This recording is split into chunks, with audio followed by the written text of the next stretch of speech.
Hello दोस्तों। तो कैसे हैं आप सभी का एक बार फिर से मैं स्वागत करता हूं आज की इस ज्योग्राफी की क्लास में। तो दोस्तों, जैसा कि आपको पता है कि हम ज्योग्राफी में पिछला चैप्टर खत्म कर चुके थे, पृथ्वी की आंतरिक संरचना, और हम नया चैप्टर शुरू करने वाले थे। तो लेकिन आज हम इस वाले चैप्टर में, या आज हम नया चैप्टर नहीं शुरू करने वाले हैं। आज हम जो इससे पहले जो चैप्टर पढ़ा था पृथ्वी के परिमंडल, उसी को एक ही वीडियो में आज खत्म करने वाले हैं, यानी कि एक ये वाला वीडियो वन शॉट होने वाला है। पहले हमने इस वाले चैप्टर को डिटेल से पढ़ा था, लेकिन अब हम इस वाले चैप्टर को जल्दी फटाफट में पढ़ेंगे और इसे पूरा पढ़ेंगे, यानी कि इसको वन शॉट पढ़ेंगे। तो दोस्तों, इस वाले चैप्टर का नाम है पृथ्वी के प्रमुख परिमंडल।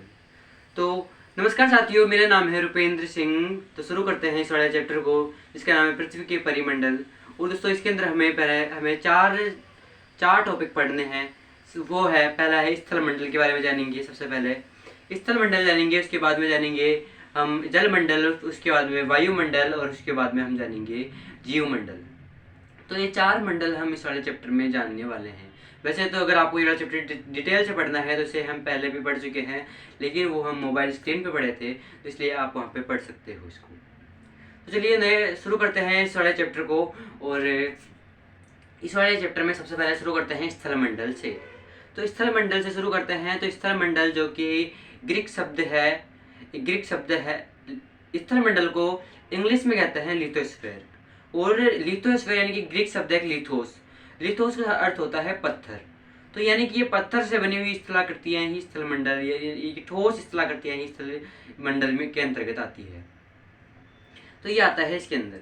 और फिर है स्थल मंडल में हम जान लेते हैं कि स्थल मंडल क्या था कि तो भूपर पट्टी की जो भूपर पट्टी होती है, जो धरातल होती है, भूपर पट्टी की चट्टानों और मिट्टी की परतों से निर्मित स्थलाकृतियों को ही स्थल मंडल कहते हैं। ये स्थल मंडल के अंतर्गत आते हैं। और यहाँ के स्थल मंडल पे सर्वोच्च शिखर की बात करें, जो सर्वाधिक ऊंचा जो शिखर है, सबसे ऊंचा जो शिखर है, वो है माउंट एवरेस्ट, जिसकी ऊंचाई है 8,848 मीटर।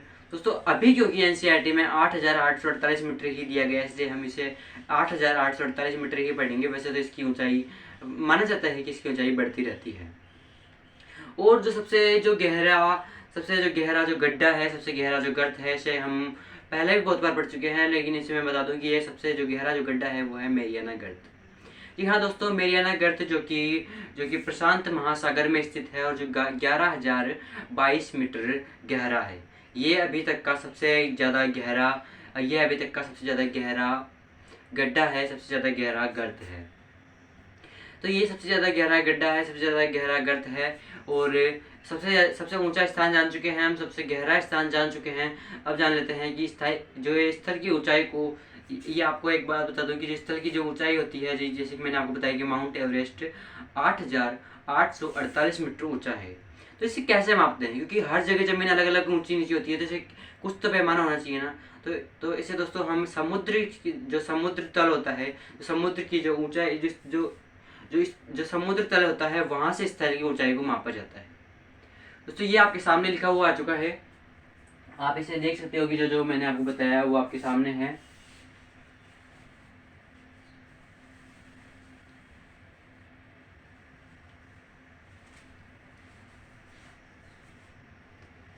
अब आप इसे देख सकते हो। और अब हम जान लेते हैं जो स्थल संधि के बारे में। हमने जो स्थल मंडल जब पढ़ रहे थे, तो हमने इसमें दो शब्द पढ़े थे। एक तो है स्थल संधि और एक है जल संधि। तो अब हम जान लेते हैं स्थल संधि और जल संधि क्या होती है। तो स्थल संधि का अर्थ होता है वह स्थान जहाँ जो दो स्थल खंडों को तो जोड़ता है, दो स्थल खंडों को तो जोड़ता है और दो जल निकायों को अलग करता है, उसे स्थल संधि कहते हैं। यानी कि दो बड़े स्थल खंडों को जोड़ता है, जो दो बड़े स्थल खंडों को जोड़ने वाला और दो बड़े जल निकायों को अलग करने वाली एक पतली संकरी सी स्थलाकृति को स्थल संधि कहते हैं। और हमने इसके एग्जाम्पल की बात करें तो वो हमने पनामा स्थल संधि को पढ़ा था। पनामा स्थल संधि जो कि उत्तरी अमेरिका और दक्षिणी अमेरिका को जोड़ती है, जो उत्तरी अमेरिका, जो नॉर्थ अमेरिका है, और जो दक्षिण अमेरिका है उसको, जो साउथ अमेरिका है उसको जोड़ती है, पनामा स्थल संधि। और ये अलग जो जिन जिन जल राशियों को अलग करती है वो है एक तो है जो कैरेबियन सागर है, जो अटलांटिक महासागर में स्थित है उसको, और जो प्रशांत महासागर में स्थित है बंगाल प्रशांत महासागर में जो स्थित है पनामा की खाड़ी दोस्तों।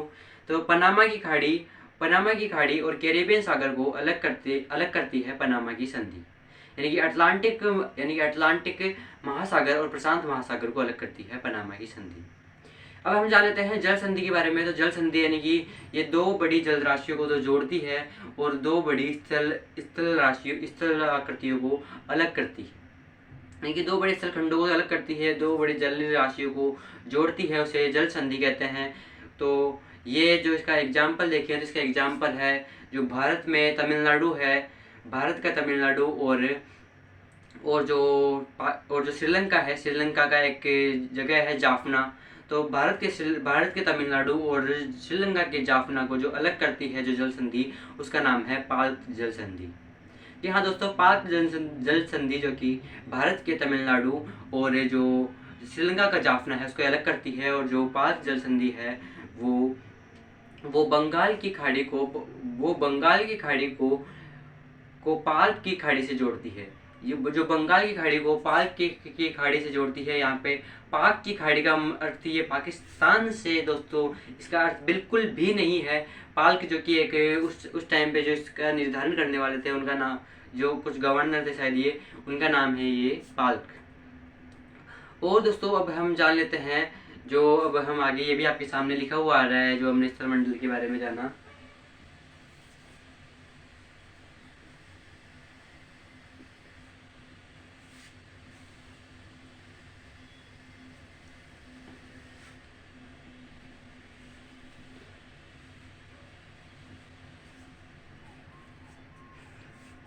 दोस्तों ये आप देख सकते हैं आपके सामने लिखा हुआ है। और अब हम जान लेते हैं जो ये महाद्वीप है उनके बारे में। अगर हम स्थल मंडल ही जान रहे हैं तो उसमें एक महत्वपूर्ण टॉपिक है महाद्वीप। तो मैं आपको महाद्वीप के बारे में बता दूं कि पृथ्वी पर 7 मुख्य महाद्वीप है। 7 मुख्य, पहले तो ये एक ही महाद्वीप था, पूरा एक ही महाद्वीप था, और जिसे पहले पूरा एक ही महाद्वीप था जो बाद में ये विभाजित होता गया, और अभी टोटल 7 महाद्वीप है। तो जो 7 महाद्वीप है उनमें उनकी हम जान लेते हैं। उनमें जो सबसे बड़ा जो महाद्वीप है, जो सबसे बिगेस्ट महाद्वीप है वो है एशिया महाद्वीप, जिसमें अभी हम सभी नहीं, जो हम जैसे आप लोग वीडियो देख रहे हो तो अभी आप एशिया महाद्वीप में ही हो, मैं भी अभी एशिया महाद्वीप में ही हूँ। तो जैसे कि हम सभी अभी एशिया महाद्वीप में ही हैं। तो एशिया महाद्वीप है जो कि विश्व का सबसे बड़ा महाद्वीप है। और अगर विश्व के पूरे स्थल खंड की बात करें तो जितने भी जो महाद्वीप है, जितना जो स्थल जो खंड है, उसका 1/3 भाग 1/3 पार्ट जो है वो एशिया महाद्वीप का है। यानी कि एशिया महाद्वीप इतना बड़ा है कि जो जितना भी स्थल का जो भाग है उसका 1/3 यानी कि 1/3 भाग एशिया महाद्वीप के अंतर्गत आता है। और ये सबसे बड़ा महाद्वीप है, ये मैं आपको बता ही चुका हूँ। और जो ये यहाँ पे क्या है कि इसके बात करें हम पश्चिम की तरफ, तो इसके पश्चिम में एक यूराल पर्वत है जो कि यूरोप और एशिया को अलग करता है। तो इसमें महत्वपूर्ण बात यही थी जो भी मैंने बताई कि इसमें एक यूराल पर्वत है इसके पश्चिम में जो कि यूरोप और एशिया को अलग अलग करता है। तो ये भी हम जान चुके हैं। अब हम जान लेते हैं जो दूसरा जो सबसे बड़ा महाद्वीप है वो है अफ्रीका। जी हाँ दोस्तों, दूसरा जो सबसे बड़ा जो महाद्वीप है वो है अफ्रीका। और अफ्रीका की जो खास जो बात है वो ये है कि यहाँ से जो तीनों रेखाएं हैं वो गुजरती है। तो तीनों जो मुख्य अक्षांश रेखाएं हैं वो गुजरती है। वो एक तो है भूमध्य रेखा, कर्क रेखा और मकर रेखा। जी हाँ दोस्तों, ये एकमात्र महाद्वीप है जहाँ से तीनों मुख्य अक्षांश रेखाएं गुजरती है, जो है भूमध्य रेखा, कर्क रेखा और मकर रेखा। तो ये तीनों गुजरती है अफ्रीका महाद्वीप से। और यहाँ पे बात करूँ तो एक यहाँ पे मरुस्थल है, सहारा मरुस्थल, जो कि पूरे विश्व का सबसे बड़ा गर्म मरुस्थल है। यहाँ दोस्तों एक और इसके बारे में जो महत्वपूर्ण बात है वो इम्पोर्टेंट लाइन है कि यहाँ पे एक महाद्वीप है, सहारा महाद्वीप का एक विश्व का सबसे बड़ा सबसे बड़ा मरुस्थल है, रेगिस्तान कह सकते हैं, वो है अफ्रीका महाद्वीप में और वो है सहारा। तो विश्व का सबसे बड़ा गर्म मरुस्थल है जो सहारा मरुस्थल है वो। और हम बात करें इसके बारे में और तो दोस्तों इसमें यहाँ पे एक नील नदी भी है। नील नदी जो कि विश्व की सबसे लंबी नदी है, सबसे लंबी नदी है दोस्तों विश्व की जो कि नील नदी है, और वो यहाँ पर ही है। और अब हम बात कर लेते हैं जो तीसरा सबसे बड़ा महाद्वीप है। पहला था एशिया, दूसरा है अफ्रीका, तीसरा है उत्तर अमेरिका। जी हाँ दोस्तों, उत्तर अमेरिका जो कि तीसरा सबसे बड़ा महाद्वीप है, और वो उत्तर अमेरिका है। यहाँ पे रॉकीज और अपलेशियर पर्वत स्थित है। इसकी महत्वपूर्ण बातों में बात करें तो इसमें यहाँ पे रॉकीज और अपलेशियर पर्वत स्थित है। रॉकीज और अपलेशियर पर्वत स्थित है, और ये 3 महासागरों से घिरा हुआ है। एक तरफ तो है इसके प्रशांत महासागर, एक तरफ है अटलांटिक महासागर, और एक तरफ है आर्कटिक महासागर। तो 3 महासागरों से घिरा हुआ है। और अब हम अगला जो वो है दक्षिणी अमेरिका। तो दक्षिण अमेरिका को जानने से पहले आपके सामने लिखा हुआ है, आप इसे देख सकते हो कि ये जो लिखा हुआ है अभी जो मैंने आपको बताया वो, क्योंकि हम इसे वन शॉट में पढ़ रहे हैं तो इसे आपको शायद ये जो बोल रहा हूँ उससे आपको पूरा चैप्टर याद आ जाएगा ये। तो दक्षिण अमेरिका की दोस्तों बात करें तो दक्षिण अमेरिका में जो खास है उसमें है सबसे पहले है एंडीज पर्वत।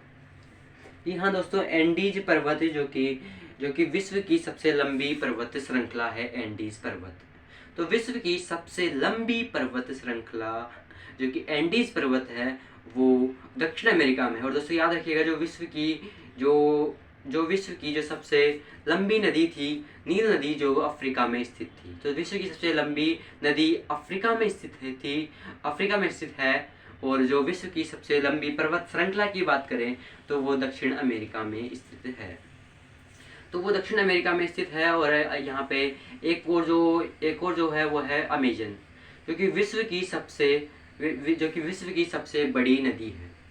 सबसे बड़ी वो तो नील नदी सबसे लंबी नदी थी, और जो अमेजन है वो विश्व की सबसे बड़ी नदी है। अमेजन नदी विश्व की सबसे बड़ी नदी है जो कि दक्षिण अमेरिका में स्थित है।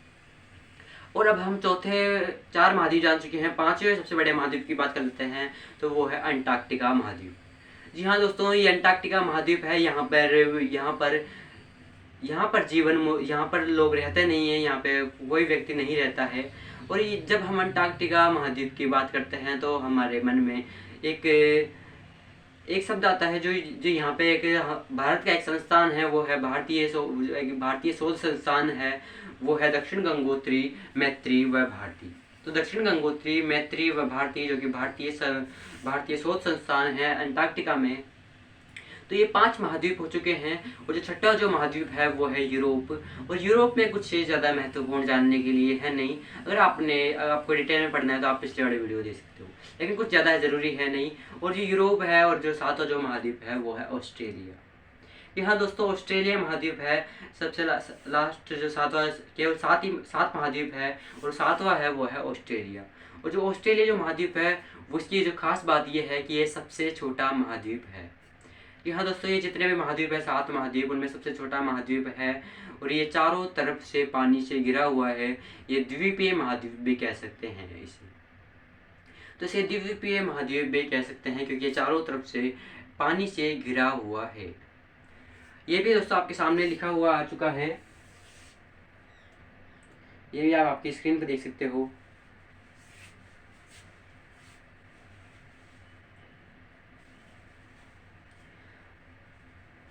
अब दोस्तों अब हम जान लेते हैं जलमंडल के बारे में।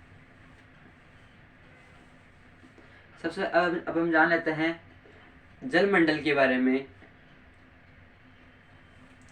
तो जो जलमंडल होता है वो होता है जो पृथ्वी की सतह पर स्थित जलीय परत। तो पृथ्वी की वैसे तो होता तो ये स्थल मंडल पर ही है, लेकिन स्थल थोड़ा सा नीचे होता है और वहाँ पे ऊपर ये पानी होता है, तो इसलिए इसको जलमंडल कहते हैं। तो पृथ्वी की सतह पर उपस्थित इस जलीय परत को जलमंडल के अंतर्गत आता है ये।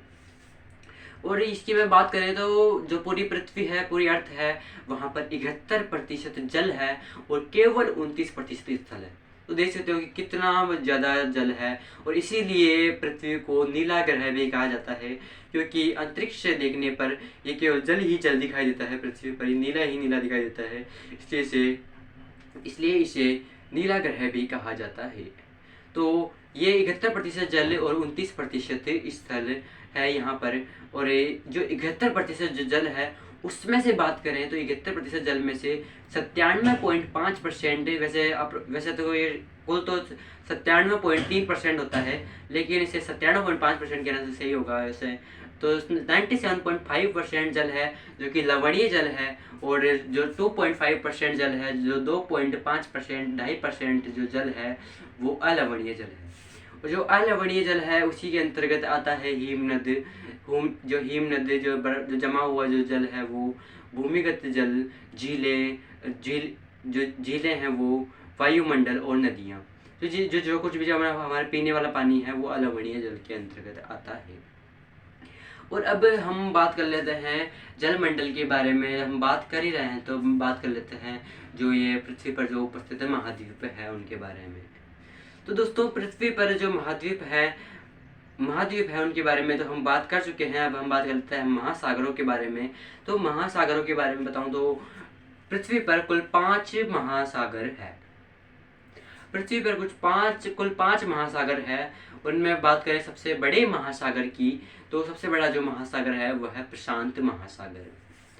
प्रशांत महासागर पैसिफिक ओशियन जो कि पृथ्वी का सबसे बड़ा महासागर है। और ये इसकी बात करें तो ये पृथ्वी का 1/3 भाग, जो 1/3 भाग है वो पृथ्वी का 1/3 भाग प्रशांत महासागर का ही है। लेकिन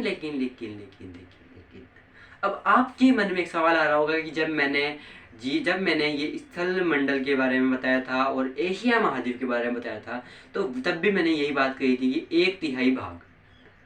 दोस्तों, दोनों में फर्क समझने की कोशिश कीजिए। वहां पे मैंने कहा था जो स्थल मंडल है उसका 1/3 भाग था वो एशिया महाद्वीप, लेकिन जो प्रशांत महासागर है वो पूरी अर्थ का 1/3 भाग है, 1/3 भाग है। तो दोस्तों, इन दोनों लाइनों को याद रखना। जो एशिया महाद्वीप है वो एशिया महाद्वीप तो क्या है कि पूरा स्थल मंडल है, जो स्थल है उसका 1/3 भाग है, और जो प्रशांत महासागर है वो पूरी पृथ्वी का 1/3 भाग है। मैं आशा करता हूँ कि आपको ये समझ में आया होगा। और अब हम जान लेते हैं जो ये प्रशांत महासागर है उसकी शेप के बारे में। तो दोस्तों, ये वृत्ताकार शेप में है, ये वृत्ताकार आकृति में है, और इसके चारों तरफ महाद्वीप स्थित है। और वो 4 जो महाद्वीप है वो है उत्तर अमेरिका, दक्षिण अमेरिका, एशिया और ऑस्ट्रेलिया। तो ये 4 महाद्वीप हैं जो कि इसके चारों तरफ स्थित है। और अब ये भी आपके सामने प्रस्तुत है स्क्रीन पर।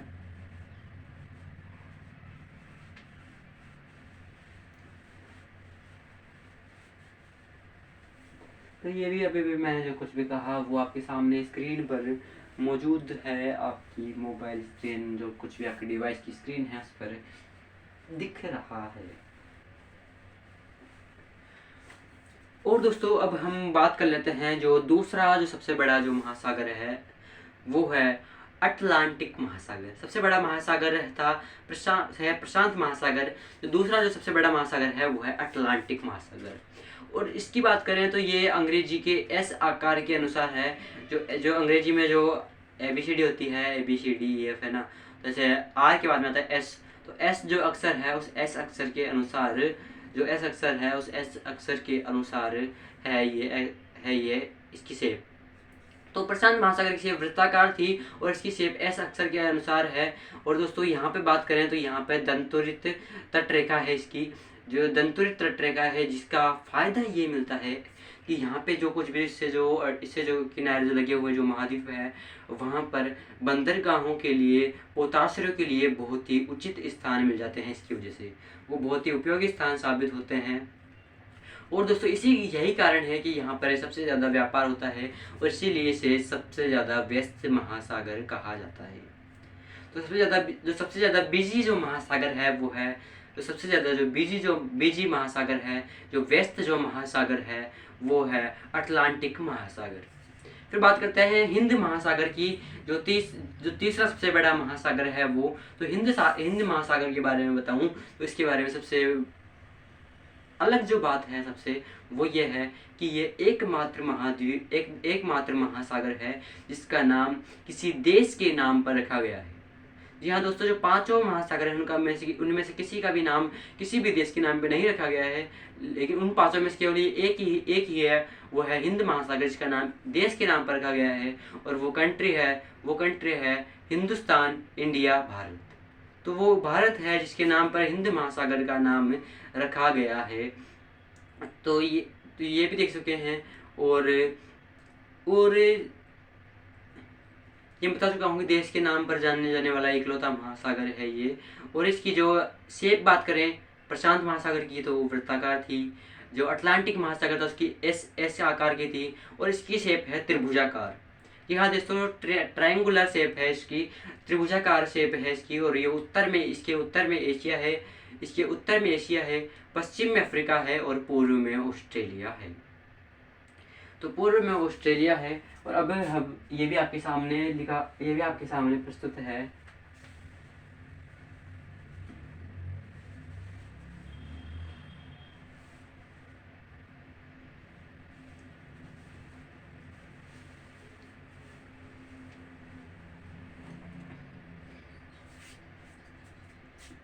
तो दोस्तों ये भी आपके सामने प्रस्तुत है। और अब हम जान लेते हैं जो दक्षिणी महासागर है उसके बारे में।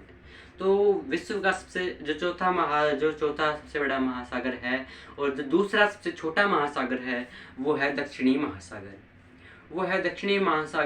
और जो दक्षिणी महासागर की बात करें तो ये जो अंटार्कटिका वाला अंटार्कटिका महाद्वीप है उसके चारों ओर स्थित है दक्षिणी महासागर। उसके चारों ओर 60 डिग्री अक्षांश तक 60 डिग्री उसके चारों ओर 60 डिग्री अक्षांश 60 डिग्री दक्षिणी अक्षांश तक स्थित है दक्षिणी महासागर। 60 डिग्री दक्षिणी अक्षांश स्थित है दक्षिणी महासागर। और अब हम बात कर लेते हैं सबसे छोटे महासागर की। जो सबसे छोटा जो महासागर है वो है आर्कटिक महासागर। जी हाँ दोस्तों, आर्कटिक महासागर इसके बारे में खास बात जो है वो ये है कि ये उत्तरी ध्रुव के चारों ओर स्थित है। यहाँ पे एक जल संधि स्थित है, वो है बेरिंग जल संधि। जो यहाँ पे एक जल संधि स्थित है वो है बेरिंग जल संधि, जो कि प्रशांत महासागर के बेरिंग सागर और जो आर्कटिक महासागर है उसको जोड़ती है, बेरिंग जल संधि। और यहाँ ये साइबेरिया, जो रूस का जो साइबेरिया है उसे और अलास्का को अलग करती है यूएस में, तो ये इनको अलग करती है। और ये भी दोस्तों आपके सामने है।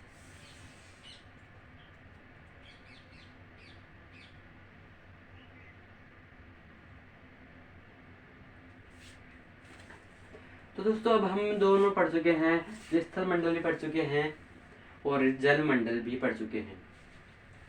अब हम जानेंगे जो वायुमंडल है और जीव मंडल है उसके बारे में। तो जीव मंडल छोटा सा टॉपिक है और अब हम जान लेते हैं वायुमंडल के बारे में। जीव मंडल को सबसे अंत में जानेंगे। तो जो वायुमंडल है वो है कि पृथ्वी के चारों ओर स्थित गैस की परतें जो गुरुत्वाकर्षण बल के कारण पृथ्वी को घेरे हुए हैं। वो है पृथ्वी के चारों ओर स्थित गैस की परतें जो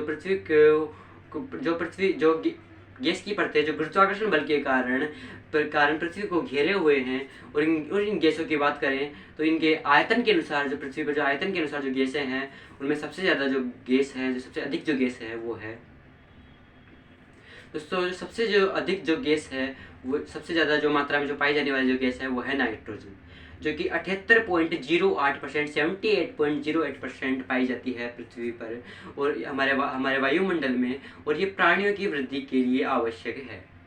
यहाँ दोस्तों ये प्राणियों की वृद्धि के लिए आवश्यक है। और जो दूसरी जो सेकंड जो सबसे हाईएस्ट जो पाई जाती है वो है ऑक्सीजन, जो कि 20.95% पाई जाती है, यानी कि लगभग इसे 21% कह सकते हैं। और जो तीसरे नंबर पर है वो है ऑर्गन। जी हाँ दोस्तों, अगर आपने नहीं सुना है, आपने नाइट्रोजन और ऑक्सीजन के बारे में सुन लिया होगा, लेकिन आपको बता दूं जो तीसरे नंबर पर है वो है ऑर्गन, जो कि 0.03% पाई जाती है, जो कि 0.93% पाई जाती है जो ऑर्गन है वो। और जो बाकी की जो गैसें हैं जो अब हम बात करते हैं कार्बन डाइऑक्साइड की। तो कार्बन डाइऑक्साइड चौथे नंबर पर आती है, और जो कार्बन डाइऑक्साइड है वो 0.03% पाई जाती है पृथ्वी के वायुमंडल में। तो 0.03% पाई जाती है कार्बन डाइऑक्साइड। और कार्बन डाइऑक्साइड है वो जो कि ग्रीन हाउस गैस है, और ये पौधों की वृद्धि के लिए आवश्यक है। ये पौधों की वृद्धि के लिए आवश्यक है, और ये भूमंडलीय तापन के लिए आवश्यक है। अगर मैं आपको बता देता हूँ भूमंडलीय तापन क्या है।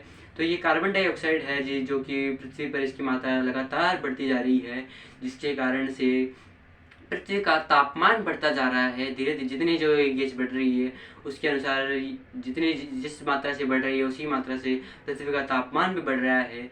तो इसे ही भूमंडलीय तापन कहते हैं। तो कार्बन डाइऑक्साइड की मात्रा में वृद्धि के कारण पृथ्वी के तापमान में जो वृद्धि होती है उसे भूमंडलीय तापन कहते हैं। ये भी आपके सामने है, आप इसे भी देख सकते हो। और दोस्तों अब हम आगे बढ़ते हैं और हम जलमंडल के अंदर ही एक और जो टॉपिक है उसको पढ़ लेते हैं। जो जलमंडल है उसमें अब हम जान लेते हैं जो पृथ्वी पर 5 जलमंडल तो पढ़ चुके हैं, सॉरी दोस्तों, वायुमंडल के बारे में जान लेते हैं। और जो वायुमंडल है वहाँ पर वायुमंडल की बात करें तो वायुमंडल में हमारे 5 परतें हैं। जी हाँ दोस्तों, वायुमंडल में 5 परतें हैं। पहली है सौभ मंडल, दूसरी है समताप मंडल, तीसरी है मध्य मंडल, चौथी है आयन मंडल जिसे ताप मंडल भी कहते हैं, और 5वीं है बहिर्मंडल। जो सौभ मंडल है जिसे इंग्लिश में ट्रोपोस्फेयर कहते हैं, सौभ मंडल है जिसे इंग्लिश में ट्रोपोस्फेयर कहते हैं। फिर स्थल मंडल जिसे इंग्लिश में स्ट्रेटोस्फेयर कहते हैं, और फिर है मध्य मंडल जिसे मीजोस्फेयर कहते हैं, और फिर है जो चौथी है वो है ताप मंडल जिसे आयन मंडल भी कहते हैं, और इसे इंग्लिश में थर्मोस्फेयर कहते हैं। और है एक है जो सबसे बाहरी जो है वो है बहिर्मंडल।